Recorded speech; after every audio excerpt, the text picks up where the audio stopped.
आज हम लोग करने वाले हैं क्लास 9 हिंदी क्षितिज पार्ट 1। आज जो हम लोग चैप्टर करेंगे उस चैप्टर का नाम है दो बैलों की कथा। और दो बैलों की कथा जिन्होंने लिखा है उनका नाम प्रेमचंद है। तो सबसे पहले हम लोग लेखक परिचय मतलब प्रेमचंद के बारे में समझ लेते हैं। उनके बारे में लिखेंगे तो उसमें 4 पॉइंट होना जरूरी है। पहले क्या, उस लेखक के बारे में उनका जीवन परिचय क्या है सो लिखना होगा, उनकी रचनाएं क्या है वो लिखना होगा, साहित्यिक विशेषताएं क्या है वो लिखना होगा, और उनकी भाषा शैली क्या है वो भी आपको लिखना होगा। उनका जीवन परिचय भी जान लेते हैं। प्रेमचंद का जन्म 1880 में बनारस के लम्ही गांव में हुआ था। उनका मूल नाम धनपत राय था। प्रेमचंद का बचपन अभावों में बीता और शिक्षा बीए तक ही हो पाई। उन्होंने शिक्षा विभाग में नौकरी की, परंतु असहयोग आंदोलन में सक्रिय भाग लेने के लिए सरकारी नौकरी से त्यागपत्र दे दिया और लेखन कार्य के प्रति पूरी तरह समर्पित हो गए। सन 1936 में इस महान कथाकार का देहांत हो गया। उनके बारे में बताया जा रहा है कि किस ईस्वी में जन्म हुआ, कहाँ के रहने वाले थे और उनका मूल नाम क्या था और उन्होंने कहाँ तक पढ़ाई की थी और उनकी मृत्यु कब हुई। तो ये उनका जीवन परिचय है। फिर उनकी रचनाएं कौन कौन सी है उसके बारे में जान लेते हैं। प्रेमचंद की कहानियां मानसरोवर के 8 भागों में संकलित है।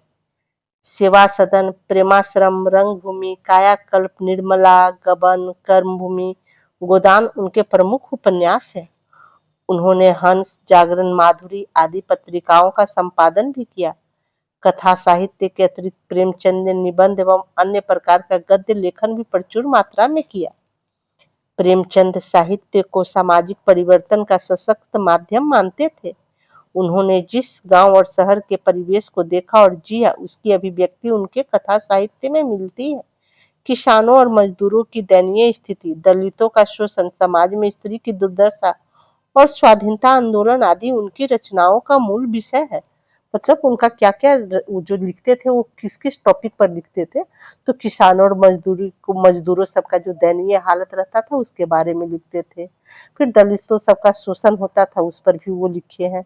समाज में स्त्री की स्थिति अच्छी नहीं थी उस पर भी लिखे थे। स्वाधीनता आंदोलन और भी उन्होंने लिखा। ये सब उनके रचनाओं का मूल विषय रहा। प्रेमचंद के कथा साहित्य का संसार बहुत व्यापक है। उसमें मनुष्य ही नहीं पशु पक्षियों को अद्भुत आत्मीयता मिली है। बड़ी से बड़ी बात को सरल भाषा में सीधे और संक्षेप में कहना प्रेमचंद के लेखन की प्रमुख विशेषता है। उनकी भाषा सरल, सजीव एवं मुहावरेदार है तथा उन्होंने लोक प्रचलित शब्दों का प्रयोग कुशलता पूर्वक किया। मतलब उनकी भाषा शैली क्या है वो भी बताते हैं। मतलब पशु पक्षी को भी लेके उन्होंने कहानी लिखी है। तो कहानी अब हम लोग जो पढ़ेंगे दो बैलों की कथा, जो थोड़ा सा संक्षेप में देख लेते हैं इसमें उन्होंने क्या लिखा है। दो बैलों की कथा के माध्यम से प्रेमचंद ने कृषक समाज और पशुओं के भावात्मक संबंध का वर्णन किया है। मतलब पशु सब में भी एक भावना होती है उसके बारे में भी बताया है। और कृषक समाज जो है सब हमारे समाज में मतलब किसानों की स्थिति कैसी है उस पर वो लिखते हैं। कहानी में उन्होंने यह भी बताया कि स्वतंत्रता सहज में नहीं मिलती, इसके लिए बार बार संघर्ष करना पड़ता है। उन्होंने कहानी में ये लिखा कि स्वतंत्रता आसानी से नहीं मिलती, स्वतंत्रता के लिए क्या बार बार संघर्ष करना पड़ता है। इस प्रकार परोक्ष रूप से यह कहानी आजादी के आंदोलन की भावना से जुड़ी है।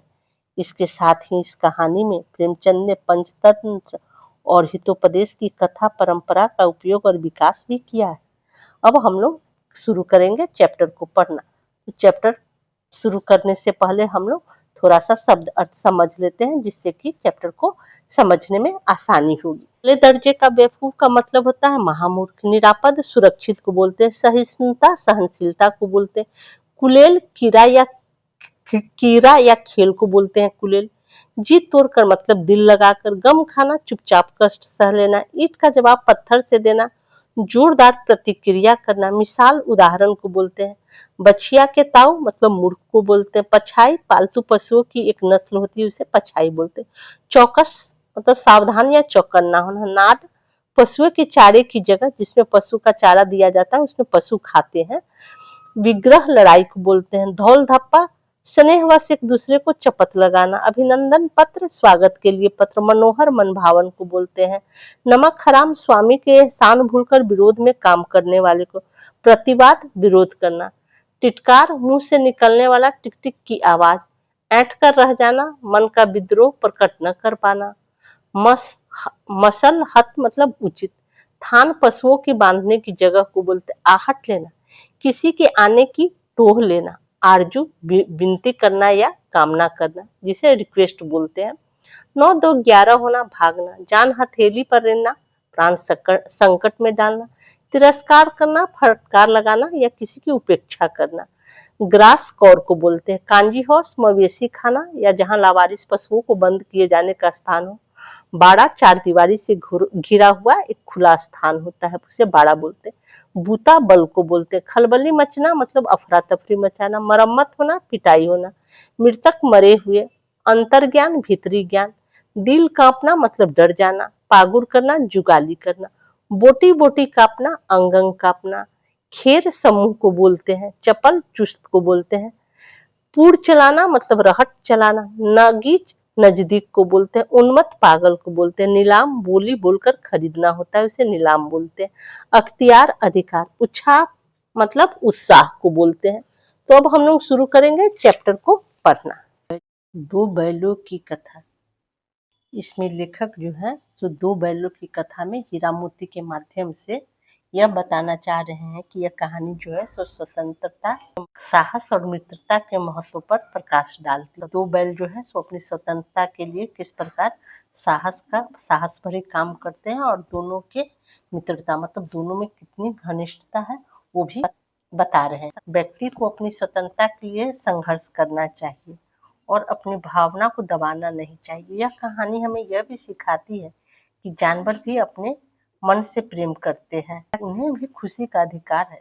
लेखक जानवर के माध्यम से लोगों को स्वतंत्रता के लिए जागरूक करते हैं। मतलब इस कहानी में क्या है ना, बैल जो है सो अपनी स्वतंत्रता के लिए किस प्रकार संघर्ष करते हैं, दोनों में दोस्ती है, ये सब चीज लेखक जो है सो बता रहे हैं और बता रहे हैं कि जानवर भी है वो भी स्वतंत्रता चाहते हैं। इसलिए इस कथा के माध्यम से जो है लेखक बता रहे हैं कि हर नागरिक को होना चाहिए कि वो अपनी आज़ादी के लिए संघर्ष करे, जैसे कि इस कहानी में हीरा और मोती ने अपने साहस का परिचय दिया है।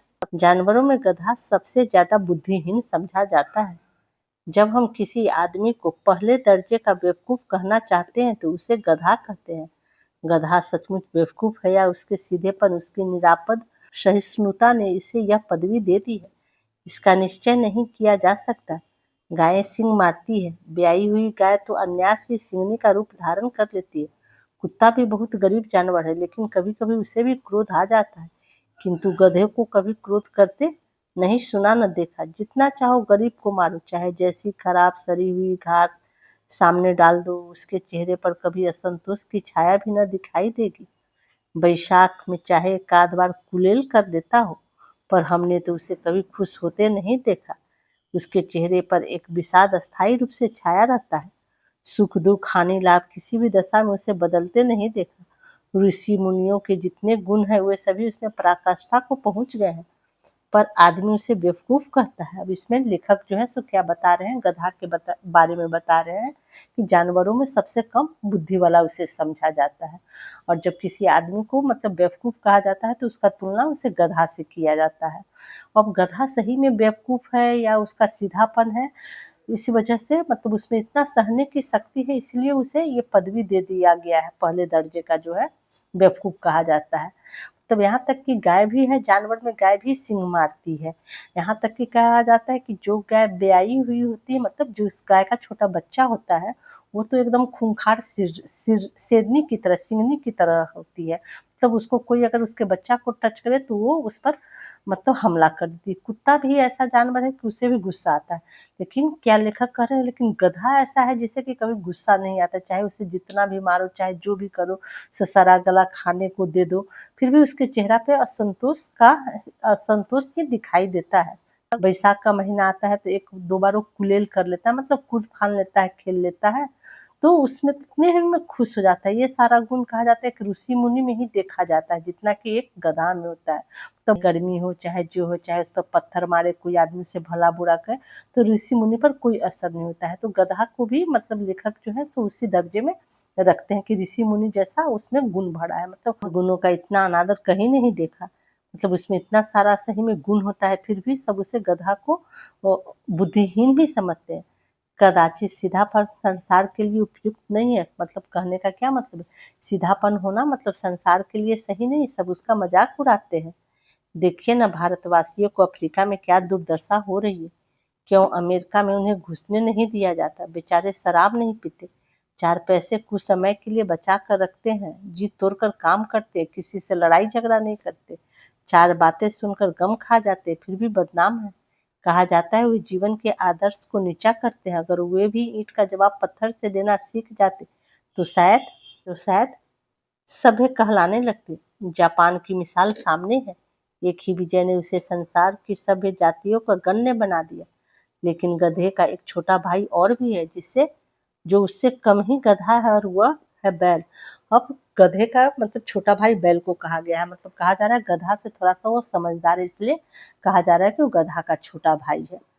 जिस अर्थ में हम गधे का प्रयोग करते हैं, कुछ उसी से मिलते जुलते अर्थ में बछिया का ताऊ का भी प्रयोग करते हैं।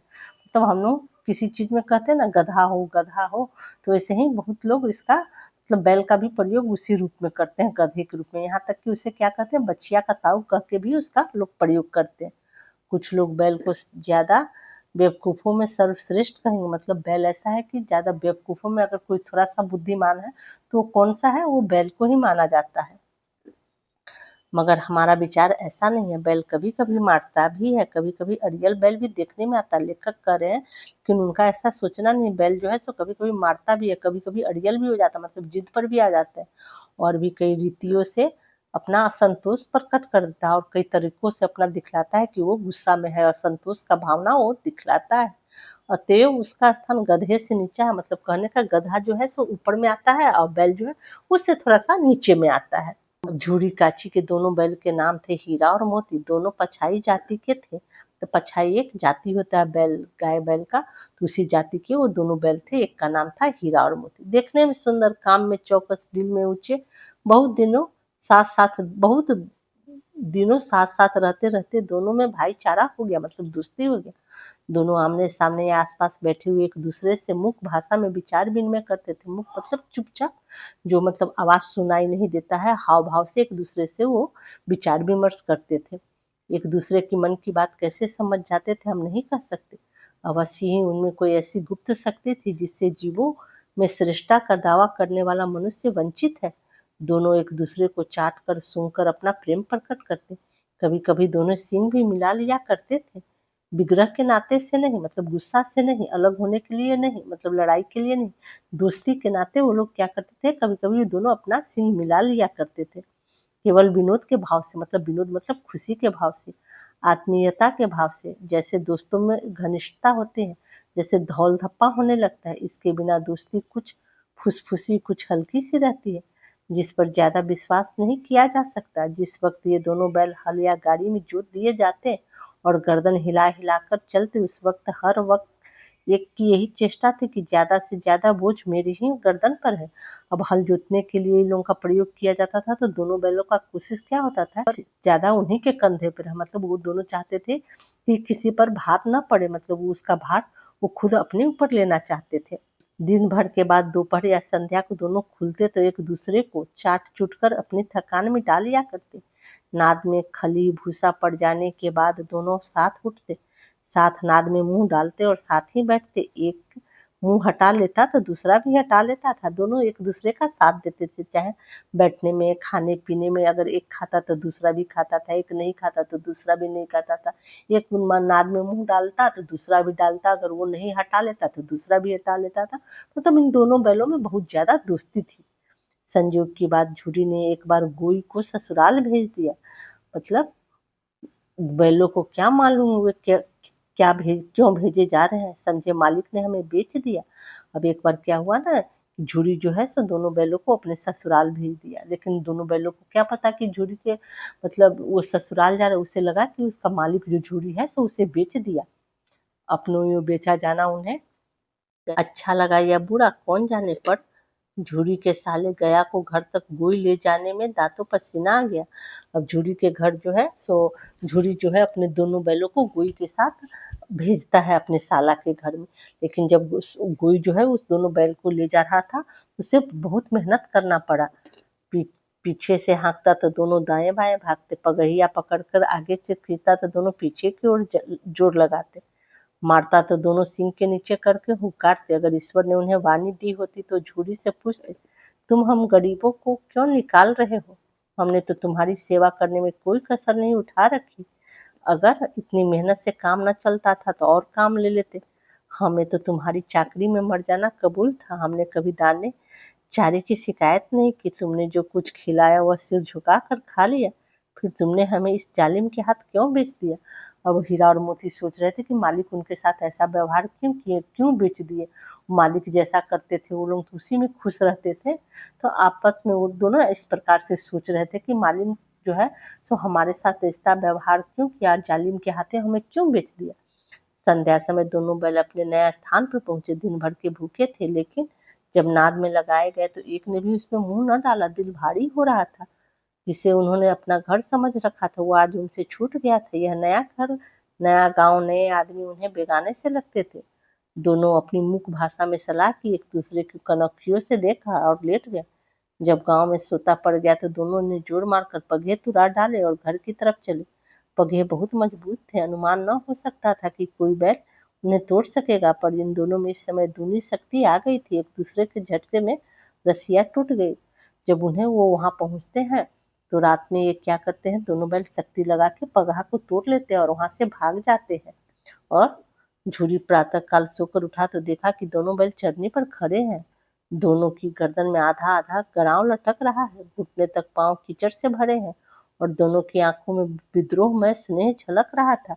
अब झूरी जब सुबह उठता है तो देखता है कि जहाँ बैल का मतलब स्थान था वहां दोनों बैल आके खड़े थे और दोनों के पैर में कीचड़ लगे हुए थे और उनकी आंखों में विद्रोह भरा हुआ। विद्रोह में तो स्नेह झलक रहा था, एक प्रकार से विद्रोह भी था कि उनका मालिक उनके साथ ऐसा क्यों किया।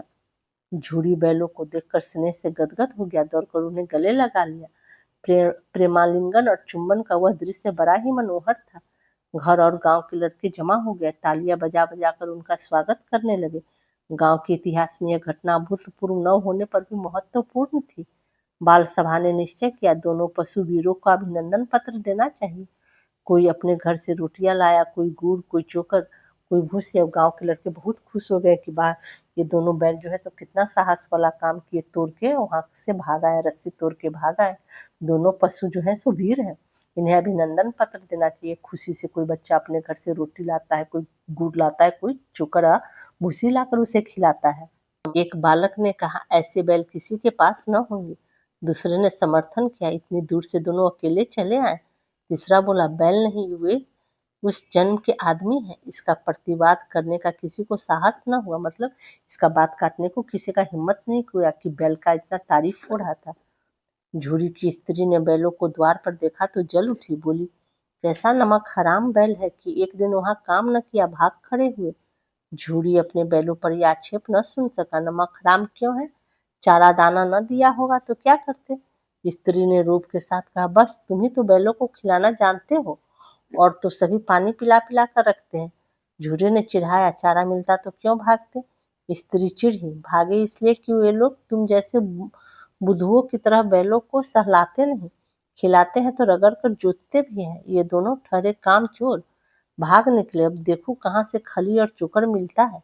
सूखे भूसे के सिवा कुछ न दूंगी, खाए चाहे मरे। अब झूरी की पत्नी दोनों बैल पर गुस्सा थी, इस प्रकार वह ऐसा बोल रही थी। वही हुआ, मजूर को कड़ी ताकीद कर दी गई कि बैलों को खाली सूखा भूसा दिया जाए। बैलों ने नाद में मुंह डाला तो फीका फीका, मतलब उसमें कोई खली उली नहीं डाला गया था, चोकर नहीं डाला गया था, केवल भूसा था, तो खाने में उसे अच्छा नहीं लग रहा था। न कोई चिकनाहट, न कोई रस, क्या खाए। आशा भरी आंखों से द्वार की ओर ताकने लगे कि मालकिन लाए तो कुछ डाल दे उसके खाने में, नाद में कुछ डाल दे। झूरी ने मजूर से कहा, थोड़ी सी खली क्यों नहीं डाल देते बे? तो क्या बोलता है, मालकिन मुझे मार ही डालेगी, चुरा कर डाला न दादा, पीछे से तुम भी उन्हीं किसी हो गए। मतलब उस जो है नौकर जो है सो हिम्मत नहीं कर रहा था कि हीरा मोती को मतलब कुछ खली लाके उसके खाने में डाल दी, उसे हिम्मत नहीं हो रहा था। फिर बोला था कि मालकिन डांटेगी तो तुम मालकिन का ही पक्ष लोगे, उस समय मेरा साथ नहीं दोगी, इसलिए मैं ऐसा काम नहीं करूंगा। दूसरे दूसरे दिन यह झूरी साला फिर आया और बैलों को ले चला। अब कि उसने दोनों को गाड़ी में जोता, पहले तो हाथ से पकड़ के रस्सी पकड़ के लेके जा रहे थे, अब इस बार ऐसा करता है झूरी का साला जो है उसे गाड़ी में बांध के मतलब लेके जाता है, गाड़ी में जोता जाता है। बार बार मोती ने गाड़ी को सड़क की खाई में गिराना चाहा, पर हीरा ने संभाल लिया, वह ज्यादा सहनशील था। मोती थोड़ा अग्रेसिव टाइप का था। संध्या समय घर पहुंचकर उसने दोनों को मोटी रस्सियों से बांधा और कल की शरारत का मजा चखाया, फिर वही सूखा भूसा डाल दिया, अपने दोनों बैलों को खली चुनी सब कुछ दिया और इन दोनों को सूखा सूखा दिया, अपने बैलों को खली चुनी सान कर उसे खाना दिया, भूसा दिया। दोनों बैलों का ऐसा अपमान कभी न हुआ था, झूरी उन्हें फूल की छड़ी से भी न छूता था।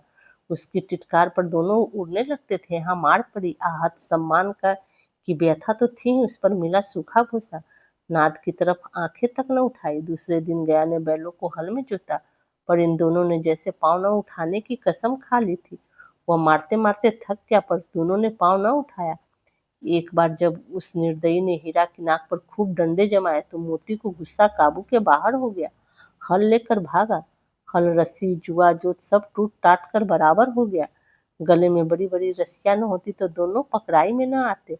इस प्रकार क्या होता है ना, झूरी का जो साला है ना उस दोनों पर बहुत अत्याचार करता है। जब हीरा की नाक पर डंडे जमाया तो मोती को बहुत गुस्सा आया और क्या किया, वो हल लेकर भागा। और क्या हुआ, सब कुछ तोड़ ताड़ के भागा, लेकिन रस्सी बड़ा था इसीलिए पकड़ में आ गया, नहीं तो वो पकड़ में भी नहीं आता।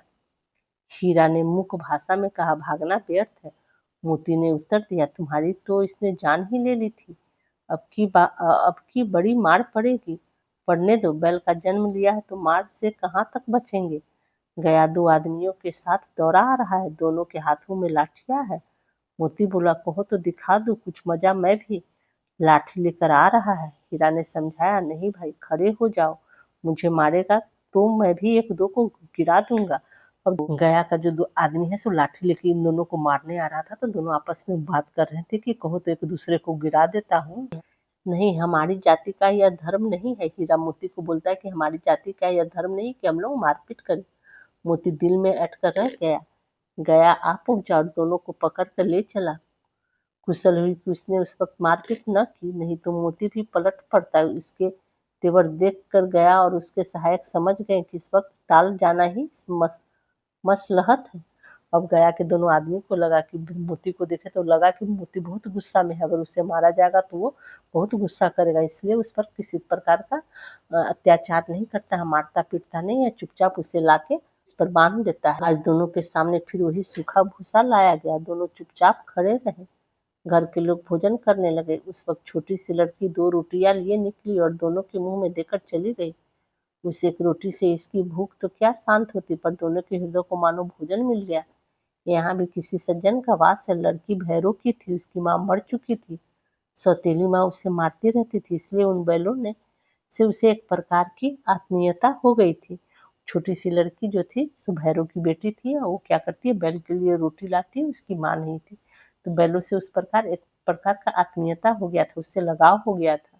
दोनों दिन भर जोते जाते, डंडे खाते, अड़ते, शाम को थान पर बांध दिए जाते और रात को ही बालिका उन्हें दो रोटियां खिला जाती।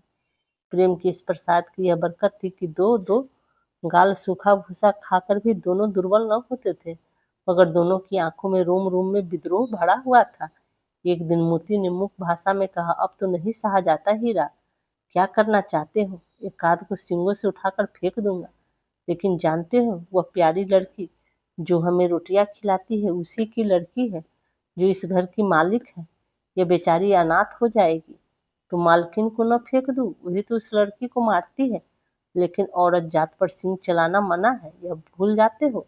हीरा मोती को समझाता है कि नहीं मारना चाहिए, औरत जात पे हम लोग को सींग चलाना अच्छा बात नहीं है। हम लोग की जात में ऐसा नहीं होता है कि हम लोग औरत पर सींग चलाए। तुम तो किसी तरह निकलने ही नहीं देते, बताओ तुराकर भाग चले। हाँ, यह मैं स्वीकार करता हूँ, लेकिन इतनी मोटी रस्सी टूटेगी कैसे? अब मोती बोलता है तो हीरा को कि तुम तो मारने भी नहीं देते हो, लेकिन क्या करना चाहिए बोलो, तो हम लोग रस्सी तोड़ के भाग चले। तो हीरा इस पर स्वीकार कर लेता है कि ठीक है, हम लोग रस्सी तोड़ के भाग चलेंगे। इसका एक उपाय है, पहले रस्सी को थोड़ा सा चबा लो, फिर एक झटके में कम में हो जाती। रात को जब बालिका रोटियां खिलाकर चली गई, दोनों रस्सियां चबाने लगे, पर मोटी रस्सी मुंह में न आती थी। बेचारे बार बार जोर लगाकर रह जाते थे। सहसा घर का द्वार खुला और वही लड़की निकली। दोनों सिर झुकाकर उसका हाथ चाटने लगे। दोनों की पूछें खड़ी हो गई। उसने उनके माथे सहलाए और बोली, खोल देती हूँ, चुपके से भाग जाओ, नहीं तो यहाँ लोग मार डालेंगे। आज घर में सलाह हो रही है कि इनकी नाकों में नाथ डाल दी जाएगी। अब क्या हुआ, लड़की जो है सो अपने घर में सुन लेती है कि इस तरह बैलों के लिए बात किया जा रहा है कि उनको नाकों में नाथ डाल दिया जाएगा। तो लड़की आती है, बैल को पास आती है, तो बैल खुशी से उस लड़की को चाटने लगते हैं। और लड़की जब सहलाती है तो बैल जो है सो अपना खुशी से पूंछ खड़ा कर लेता है। तो लड़की बोलती है कि आज तुम लोगों को नाक में नाथ डाल दिया जाएगा, इसलिए मैं तुम्हारा रस्सी खोल रही हूँ, तुम यहाँ से भाग जाओ। उसने गराव खोल दिया, पर दोनों चुपचाप खड़े रहे। मोती ने अपनी भाषा में पूछा, अब चलते क्यों नहीं? हीरा ने कहा, चले तो, लेकिन कल इस अनाथ पर आफत आ जाएगी, सब इसी पर संदेह करेंगे। सहसा बालिका चिल्लाई, दोनों फूफा वाले बैल भागे जा रहे हैं, वो दादा, दोनों बैल भागे जा रहे हैं, जल्दी दौड़े। लड़की चालाक थी, क्या करती है कि चिल्लाने लगती है, खोल तो ही देती है, लेकिन वो जताना नहीं चाह रही थी कि वही खोली है। तो वो चिल्ला रहे हैं कि फूफा वाले, मतलब झूरी जो था उस लड़की का फूफा लगता था ना, तो इसलिए चिल्लाना शुरू कर दी लड़की कि फूफा वाले बैल जो है सो भागे जा रहे हैं, जल्दी दौड़ो। गया हड़बड़ा कर भीतर से निकला और बैलों को पकड़ने चला। वो दोनों भागे। गया ने पीछा किया और भी तेज हुए। गया ने शोर मचाया, फिर गांव के कुछ आदमियों को भी साथ लेने के लिए लौटा। दोनों मित्रों को भागने का मौका मिल गया, सीधे दौड़ते चले गए, यहाँ तक कि मार्ग का ज्ञान न रहा। जिस परिचित मार्ग से आए थे उसका यहाँ पता न था। नए नए गांव मिलने लगे। तब दोनों ने एक खेत के किनारे खड़े होकर सोचने लगे, अब क्या करना चाहिए। हीरा ने कहा, मालूम होता है राह भूल गए, तुम भी बेतहाशा भागे, वही उसे मार गिराना था। उसे मार गिराते तो दुनिया क्या कहती, वो अपना धर्म छोड़ दे, लेकिन हम अपना धर्म क्यों छोड़े। हीरा मोती को ऐसा बोल रहा है कि हम लोग, वो भले हमें मारे इंसान, लेकिन हम लोग ऐसा नहीं कर सकते हैं, उसे नहीं मार सकते। दोनों भूख से व्याकुल हो रहे थे। खेत में मटर खड़ी थी, चरने लगे, रह रह कर आहट लेते थे, कोई आता तो नहीं। जब पेट भर गया, दोनों ने आजादी का अनुभव किया तो मस्त होकर उछलने कूदने लगे। पहले दोनों ने ढकार ली, फिर सींग मिलाया और एक दूसरे को ठेलने लगे, मतलब आपस में एक दूसरे से प्रेम करने लगे। मोती ने हीरा को कई कदम पीछे हटा दिया, यहाँ तक कि वह खाई में गिर गया। तब उसे भी क्रोध आया, संभल कर उठा और फिर मोती से मिल गया। मोती ने देखा खेल में झगड़ा हुआ चाहता है तो किनारे हट गया। वे सब खेल खेल में उन लोगों में थोड़ा सा झगड़ा भी हो जाता है, फिर एक दूसरे से वो क्या करते हैं, फिर संभल भी जाते हैं और किनारे भी हट जाता है, कि मतलब प्रेम प्रेम में ऐसा ना कि उन दोनों में लड़ाई भी हो जाए। यह क्या, कोई सांड डॉकता चला आ रहा है? हाँ, सांड ही है। वो सामने आ पहुंचा। दोनों मित्र बगले झांक रहे हैं। सांड पूरा हाथी है, उससे भिड़ना जान से हाथ धोना है, लेकिन न भिड़ने पर भी जान बचती नहीं नजर आती। इन्हीं की तरफ आ भी रहा है, कितनी भयंकर सूरत है। अब एक सांड जो है सो आ रहा था, तो दोनों मित्र देखे कि भाई सांड तो हाथी की तरह मजबूत है, उससे भिड़ना आसान बात नहीं है। मोती ने मूक भाषा में कहा, बुरे फंसे, जान बचेगी, कोई उपाय सोचो।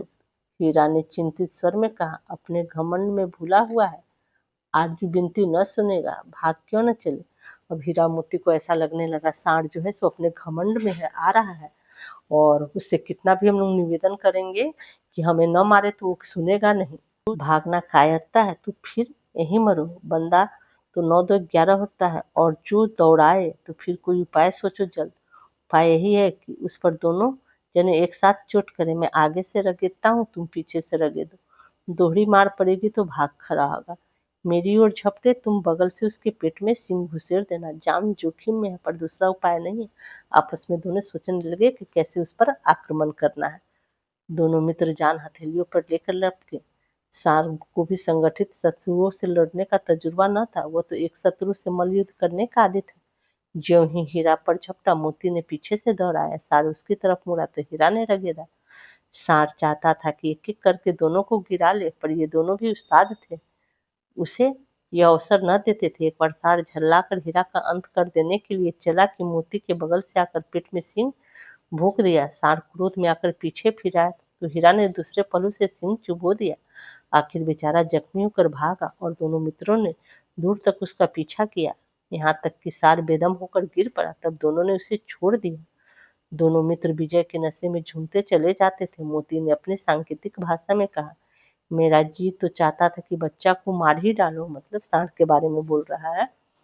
हीरा ने तिरस्कार किया, गिरे हुए बैरी पर सिंह न चलाना चाहिए, यह सब ढोंग है। बैरी को ऐसा मारना चाहिए कि फिर न उठे।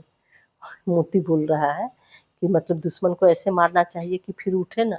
अब घर कैसे पहुंचेंगे वह सोचो, पहले कुछ खा ले तो सोचे। सामने मटर का खेत था ही, मोती उसमें घुस गया। हीरा मना कर रहा था पर एक न सुने। अभी 2 ही 4 ग्रास खाए थे कि 2 आदमियां लाठी लिए दौड़ पड़े और दोनों मित्रों को घेर लिया। हीरा तो मेड़ पर था, निकल गया। मोती सींचे हुए खेत में था, उसके खुर कीचड़ में धंसने लगे, न भाग सका, पकड़ लिया। हीरा देखा संगी संकट में है, मतलब दोस्त जो है संकट में, वो पकड़ा गया है तो वो लौट पड़ा, वो भागा नहीं। फंसेंगे तो दोनों फंसेंगे। रखवालों ने उसे भी पकड़ लिया। प्रातःकाल दोनों मित्र कांजी हाउस में बंद कर दिए गए। कांजी हाउस एक ऐसा स्थान था जहाँ पे क्या आवारा जानवर सब जो होता था, जो खेत में घूम के मतलब खाते उते रहते थे, फसल बर्बाद करते थे, तो उसी में सब पकड़ के रख देता था। एक तरह से कहा जा सकता है जानवरों सबका जेल था। दोनों मित्र को जीवन में पहली बार ऐसा साबिका पड़ा कि सारा दिन बीत गया और खाने को एक तिनका भी न मिला। समझ में ही नहीं आता था यह कैसा स्वामी है, इससे तो गया फिर भी अच्छा था। यहाँ कई भैंसें थी, बकरियां, कई घोड़े, कई गधे, पर किसी के सामने चारा न था। सब जमीन पर मुर्दों की तरह पड़े थे। कई तो इतने कमजोर हो गए थे कि खड़े भी न हो सकते थे। सारा दिन दोनों मित्र फाटक की ओर टकटकी लगाए ताकते रहे, पर कोई चारा लेकर आता न दिखाई दिया। तब दोनों ने दीवार की नमकीन मिट्टी चाटनी शुरू की, पर उससे क्या तृप्ति होती। रात को जब भी कुछ भोजन न मिलता तो हीरा के दिल में विद्रोह की ज्वाला दहक उठती। मोती से बोला, अब तो रहा नहीं जाता। मोती अब हीरा में भी विद्रोह का भावना आ रहा था। देख रहा था कि उसे चारा नहीं खाने को मिल रहा है, सब जानवर इतने तकलीफ में किसी को भी, तो हीरा जो है सो उसमें भी विद्रोह का भावना उठने लगा और मोती से बोला कि अब बर्दाश्त नहीं हो रहा है। मोती ने सिर लटकाए हुए जवाब दिया, मुझे तो मालूम होता है प्राण निकल रहे हैं, इतनी जल्दी हिम्मत न हारो भाई, यहाँ से भागने का कोई उपाय निकालना चाहिए। आओ दीवार तोड़ डाले, मुझसे तो अब कुछ नहीं होगा। बस इसी से बूते पर अकड़ते थे, सारी अकड़ निकल गई।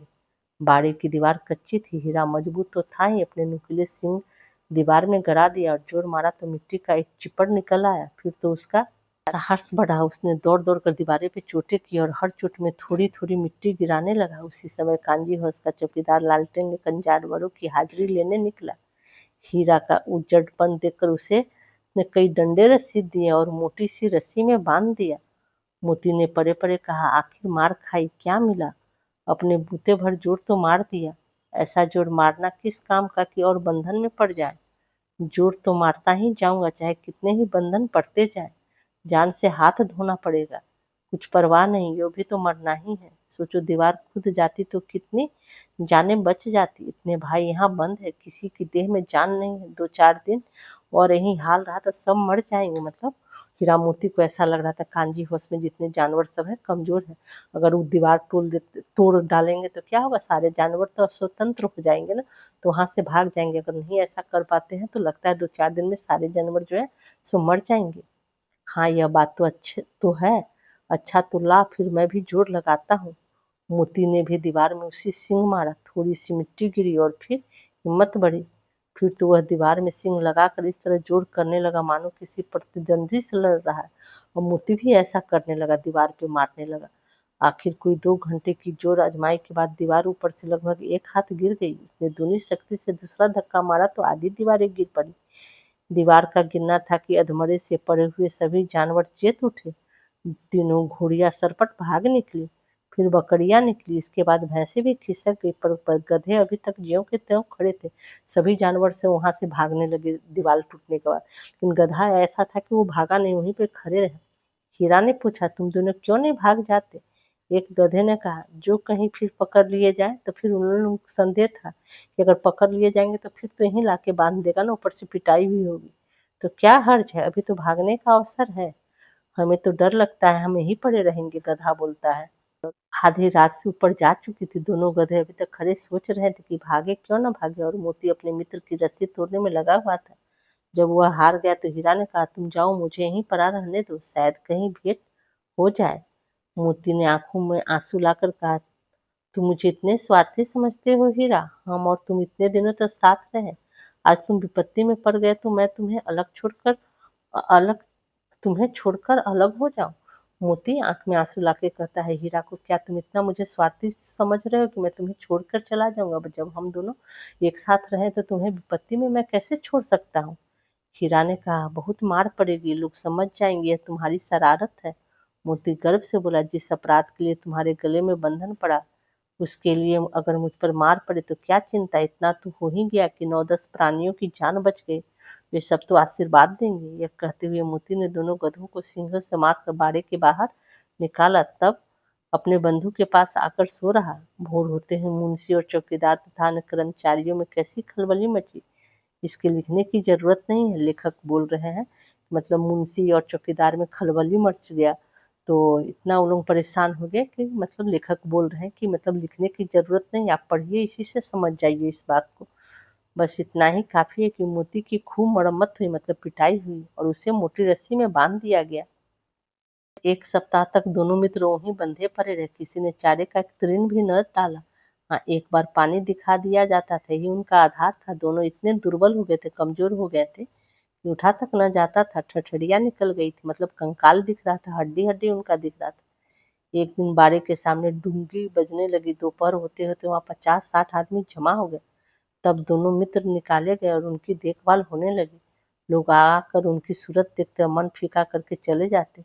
ऐसे मृतक बैलों को कौन खरीदार होता, बैलों को क्या हो रहा था, दोनों बैलों को बेचा जाने का प्लानिंग होने लगा कि इसे बेच दिया जाए। तो 50-60 आदमी आ गए थे उसे खरीदने के लिए। सब आते और उसे देखते और बोलते कि ऐसा मरा हुआ बैल को कौन खरीदेगा। सहसा एक दरियल आदमी, जिसकी आंखें लाल थी और मुद्रा अत्यंत कठोर, आया और दोनों मित्रों को कुल्हे में उंगली गूंथकर मुंशी जी से बातें करने लगा।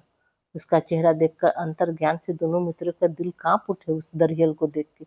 और उसके क्या हो रहा था ना, वो दरियल जो था सो कुल्हा में उंगली गूंथ कर देख रहा था कि इसमें मतलब इसके शरीर में मांस है कि केवल हड्डी है।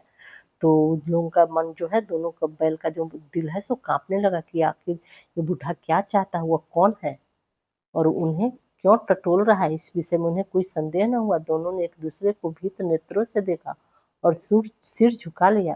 हीरा ने कहा, गया के घर से नाहक भागे, अब जान न बचेगी। अब हीरा को मतलब अफसोस हो रहा था कि झूरी के घर से गया के घर आए तो वही अच्छा था, गया के घर से हम लोग क्यों भागे, अब तो हम लोगों का लगता है जान बचना भी मुश्किल है। मोती ने अश्रद्धा के भाव से उत्तर दिया, कहते हैं भगवान सबके ऊपर दया करते हैं, उन्हें हमारे ऊपर क्यों दया नहीं आती। भगवान के लिए हमारा मरना जीना दोनों बराबर है, चलो अच्छा ही है, कुछ दिन उसके पास तो रहेंगे। एक बार भगवान ने उस लड़की के रूप में हमें बचाया था, क्या अब न बचाएंगे। लोग ऐसा सोच रहे थे कि एक बार तो लड़की उसे आजाद कर दी थी, बचा दी थी, अब क्या भगवान इस वो दरियल से बचाएंगे, ऐसा वो बैल दोनों हीरा मोती आपस में सोच रहे थे। यह आदमी छुरी चलाएगा, देख लेना। अब उन दोनों को संदेह होने लगा कि ये जो आदमी है दरियल आदमी है, कहीं ऐसा ना हम लोगों को मार डाले। तो क्या चिंता है, मांस खाल सिंग हड्डी सब किसी न किसी काम आ जाएंगे। नीलाम हो जाने के बाद दोनों मित्र उस दरियल के साथ चले। दोनों की बोटी बोटी कांप रही थी, डर रहे थे दोनों, बेचारे पांव तक न उठा सकते थे, पर भय के मारे गिरते पड़ते भागे जाते थे, क्योंकि वह जरा भी चाल धीमी हो जाने पर जोर से डंडा जमा देता था। वह दरियल आदमी जो था, अगर ये हीरा मोती धीरे धीरे चलते तो जोर से डंडा से वो मारने लगता था। राह में गाय बैलों का एक रेवड़ हरे हरे हरे हार में चढ़ता नजर आया। सभी जानवर प्रसन्न थे, चिकने चपल, कोई उछलता था, कोई आनंद में बैठा बागुर करता था। कितना सुखी जीवन था इनका, पर कितने स्वार्थी हैं सब, किसी को चिंता नहीं कि उनके 2 भाई बधिक के हाथों पड़े कैसे दुखी हैं।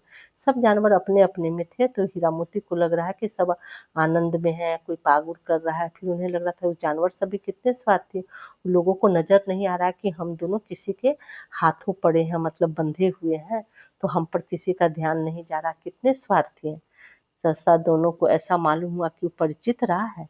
हाँ, इसी रास्ते से गया उन्हें ले गया था। वही खेत, वही बाग, वही गांव मिलने लगे। प्रति क्षण उनकी चाल तेज होने लगी।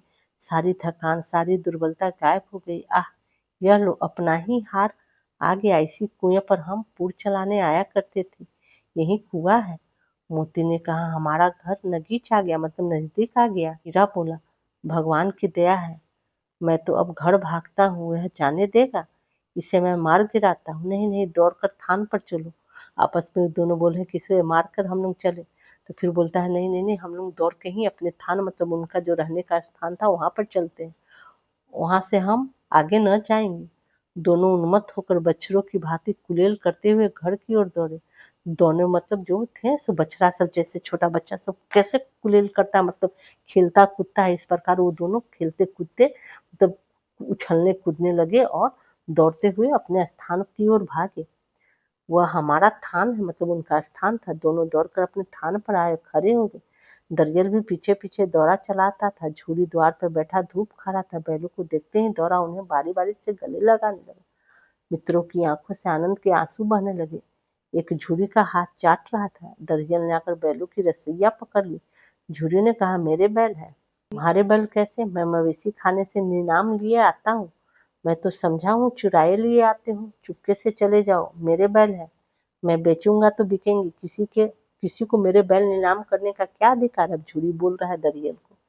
जाकर थाने में रपट कर दूंगा, मेरे बैल है। अब झूरी बोल रहा है कि अगर तुम ऐसा करोगे, लेके मेरे बैल को जाओगे, तो मैं थाने में जाकर रपट कर दूंगा, मतलब कंप्लेन कर दूंगा। इसका सबूत यह है कि मेरे द्वार पर खड़े हैं। दरियल झल्लाकर बैलों को जबरदस्ती पकड़ के ले जाने के लिए बढ़ा। उसी वक्त मोती ने सींग चलाया। दरियल पीछे हटा। मोती ने पीछा किया। दरियल भागा। मोती पीछे दौड़ा। गांव के बाहर निकल जाने पर वह रुका, पर खरा दरियल का रास्ता देख रहा था। दरियल दूर खड़ा धमकियां दे रहा था, गालियां निकाल रहा था, पत्थर फेंक रहा था, और मोती विजयी सुर की भांति उसका रास्ता रोके खड़ा था।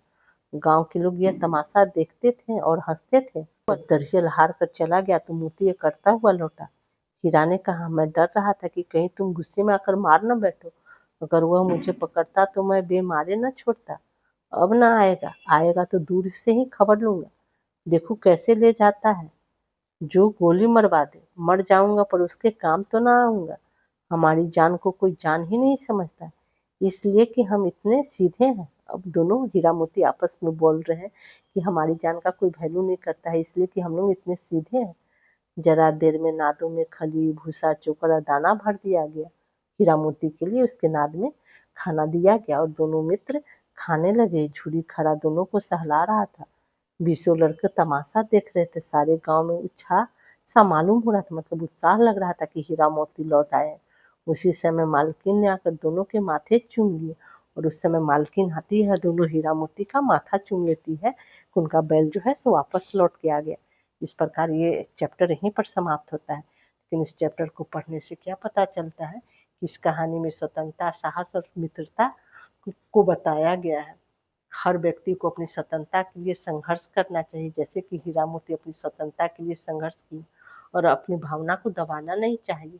और यह कहानी हमें सिखाती है कि जानवर में भी अपनों से प्रेम करते हैं, उन्हें भी खुशी का अधिकार है। लेखक जानवर के माध्यम से लोगों को स्वतंत्रता के लिए जागरूक करते हैं। नेक्स्ट वीडियो में इस चैप्टर का हम लोग प्रश्न और अभ्यास करेंगे।